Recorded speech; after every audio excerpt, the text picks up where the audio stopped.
Ngayong araw nga pala na ito, ibubuksan ko na yung matagal kong pinag-ipunan para sa aking Fortuner. Halos puno na rin kasi siya, kaya naisipan ng aking asawa na buksan na namin. Inipon nga pala namin ng business to para sa aming pangarap na Fortuner. At inumpisan nga pala namin yung pag-iipon na to magmula lang noong September 18, 2025. Sinubukan ko nga palang timbangan at umabot siya ng 2.7 kilo. So yun guys, bubuksan na natin yung pangarap nating Fortuner. Yun o. Dami guys oh.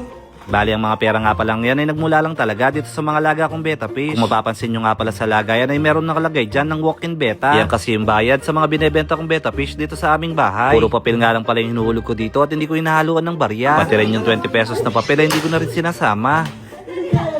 Dapat ganyan lang. Ah, wait lang.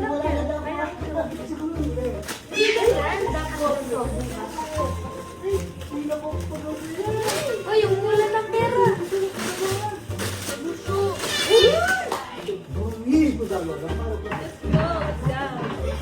Iwalay yung tipo 1,000. Ako muna sa 1,000. Ako mag-iwalay.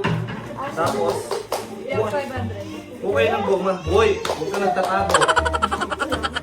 Ito nga ang aking panganay, tinabi ka agad yung mga tigwa 1,000 pesos. Nagpatulong na nga rin pala ako sa kapatid kong Amerikana para mapabilis yung pagbibilang namin. At dito nga pala yung nagsidatingan itong aking kapatid, pati na rin si Papa. Itong si Papa nga pala kanina ay nanlalambot pero biglang lumakas nung nalaman na magbibilang kami ng napakaraming pera. Naku tay, kahit sino naman talaga ilalakas kapag usapang pera. Nararamdaman ko na talaga na mabibili ko na yung pinapangarap kong Fortuner. Hindi ko na-expect na napakarami na pala nitong naipon namin. Tuwing may sobra kasi talaga akong budget dito ko talaga nilalagay yung aking mga sobra. Nay, dala na yan.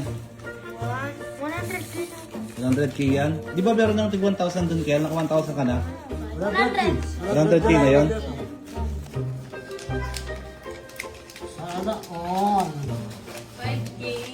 Na-excite na talaga ako kung matutupad ko na ba talaga itong pinapangarap kong Fortuner. Kaya laking pasasalamat ko talaga sa mga beta fish na to dahil kung di dahil sa kanila hindi matutupad yung aking pinapangarap. 170 pesos lang po pala yan at magkaparis na. At meron na nga rin po palang pagkain yun nang aabot na ng mga 6 months. Hindi rin po nila kailangan ng oxygen kaya napakadali din po nilang alagaan. Kaya napakabenta talaga ng ganitong klaseng isda. Pwede nyo po kaming message dito sa beta namin kung gusto nyo pong umorder. At dito nga pala biglang nakaamoy si Mama. Ang lakas talaga ng signal ni Mama kapag usapang pera na. Uy tay, grabe ka naman. Bali 6 months lang pala ay ganito na karami yung naipon namin. At binuksan ko nga pala yan nung March 13 last Friday.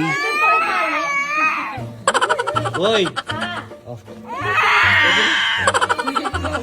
Sa dating nga pala na Sabado ay may lalabas ko na yung pinapangarap kong sasakyan. Hindi man Fortuner yung nabili namin pero ang importante isa din yun sa pinapangarap namin. Hindi ko muna nga pala sasabihin kung magkano lahat yung inabot nitong naipon namin. Pero hanggang ngayon hindi pa rin talaga ako makapaniwala na nakapag-ipon ako ng ganong kalaking pera. I-reveal ko na lang po bukas kaya pakiabangan nyo na lang din po. Ang tagal ko kasing inipon to kaya dapat dalawang content ang magagawa ko dito. Ay tay, grabe ka naman. Grabe, tuwan-tuwa talaga yung buong pamilya ko dyan dahil binigyan ko sila ng tig-20. O paano ba yan? Hanggang dito na lang muna. Hanggang sa muli natin pagkikita. Paalam mga kabeta. Mwah!